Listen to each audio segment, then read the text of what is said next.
అండి, అందరికీ నమస్కారం. ఇగండి పొలంలోనైతే వరిచేను మోస్తున్నారు. ఇక లోపలికైతే వెళ్ళదండి, ఎందుకంటే కొంచెం నీరు బురదలా ఉంది కాబట్టి ఇంకా లోపలికైతే నాటుబళ్ళు వెళ్ళవు. ఇంకా కొంచెం ఉబ్బుడిగా ఉన్న దగ్గరికి ఇలాగ మనుషులు పెట్టి మోయించేసి అక్కడ తారబనేసి దాని మీద మోయించేసి దాని పక్కనే ఇలాగ నాటుబళ్ళ మీద మళ్ళీ మనుషులు ఎక్కిస్తున్నారనమాట.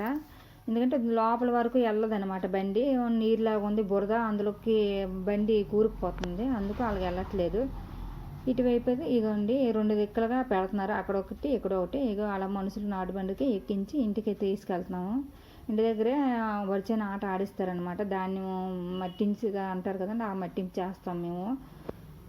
పొలంలోనే ఇంకా మూటలు అదే కట్టర్లా కట్టేసి ఇలా పట్టుకొని వస్తున్నారనమాట దూరం నుంచి. ఎందుకంటే లోపల అది కాక వరిచేను నాటుల దగ్గర మినపసేను వేసాం కదా, ఆ విత్తనాలు మొక్కలు కూడా ఉన్నాయి, అవి కూడా పాడైపోతాయి పండి వెళ్తే. అందుకని ఇంకా మనుషుల ద్వారా మోసేసి ఇంకా తీసుకొస్తున్నారనమాట.